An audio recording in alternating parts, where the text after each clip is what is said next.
Yan, magi-jogging muna pala kami ng breeder namin na si Boomer. Lalabas ko lang siya. Kaka-check ko lang pala ng ibon namin yan. Yun nga, nakakalungkot. Kasi namatay nag-iisang inakay. Late upload na pala to. Yan, ginala ko lang siya kasi nga kakapanganak lang ng partner niya na si Marta. Yan, dumaan kami sa shortcut. Yun, nanday kong aso. Yun po. Yan, tapang oh. Galit na galit. Kala mo talaga kaya niya yung mga aso. Yan, palabas na kami yan ng hari. Yan, nandiyan na kami. Yan, yan, iihi siya niyan.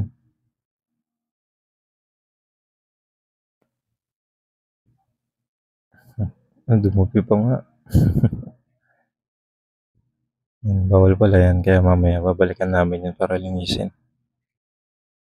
Yan, lakad lang muna kami yan. Tapos mamaya papatakbuhin ko muna siya. Siya muna yung uunahin ko, tapos ako naman, papawis. Yan, sinama ko siya kasi nga, hindi sila, ayun o, minutin po ako. Hindi sila pwedeng magsama kasi instinct ng aso pag bagong panganak, matapang talaga. Kasi kuya, muni-muni yung mga kakagising lang. Yun pala yung aso nga, instinct din talaga nila, matapang sila pagka bagong panganak. Kasi ano sila yung ano sila, protective sila sa anak nila. Yan, yan nag-go lang talaga si Boomer. Kasi naalala niya siguro nung tuta pa siya, madalas ko siya sinasama sa ganyan. So matagal na na hindi. Bali, ang exercise lang nila kada araw, halos 5 minutes lang. Napalabas lang sila para maglaro. Kaya kung sa ating taong bahay sila, asong bahay. Gulang talaga siya. Jogging kami. Tagal-tagal ko siya pinatakbo niyan. Ngayon, pahinga muna siya. Ngayon na. Ayun, solo lang halos namin dyan. Yung kagandahan dito kasi may malapit lang sa amin. Tapos, pag gusto mo na mas malawak pa, meron pa doon yung Madrigal Park. Mas malayo lang ng konti. Pero okay na rin dito. Kaya ganda yung nakaisip nito. Yan, jogging kami ulit.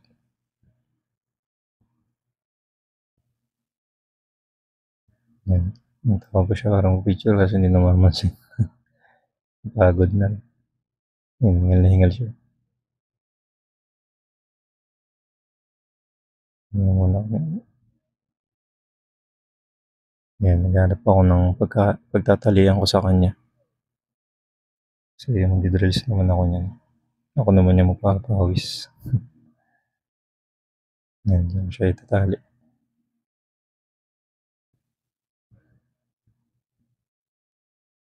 Yan, dribble-dribble muna. Baka gumaling pa. Pero yun nga, dati madalas ko ginagawa to nung wala pang mga obligasyon. Kasi nga, wala ka pang kailangang unahin. Parang focus ka lang sa mga gusto mong gawin, ganun. Pero ngayon, mas yun nga, kailangan mong unahin yung pamilya mo, yung obligasyon kung ano man yung kailangan mo gawin. Yan, natulog siguro na. Nasaway ko siya yan.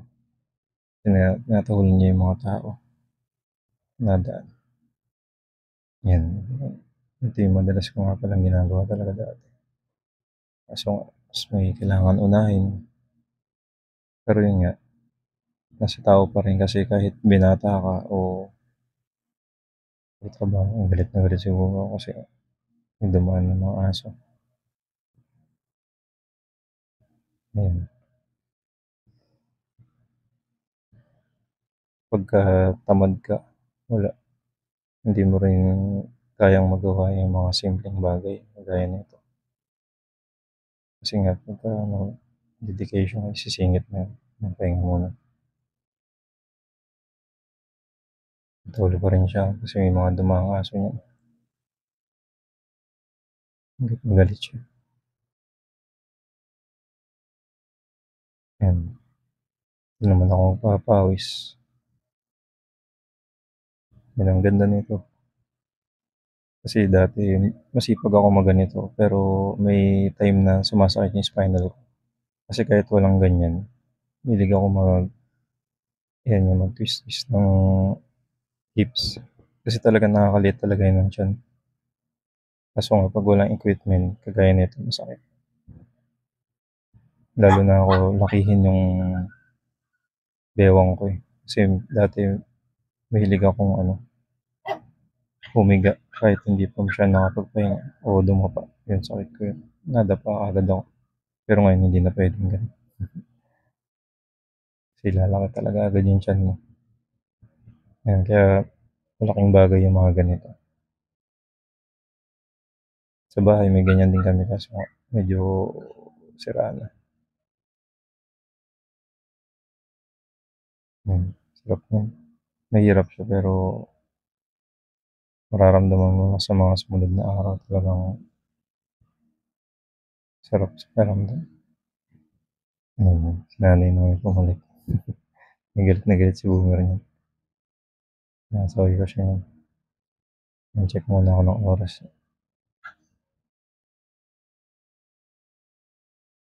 Tol na tol si Boomer. Oh. Ginawa ko na siya. Lakad-lakad na kami yan. Linisin din namin yung pinagdumihan niya kanina kasi bawal yan dito.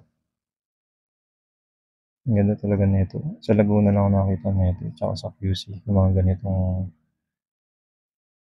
yun, si Kuya. Overtime ka na. Hindi pa si Boomer. Bastos. Wala kami nyan pa uwi.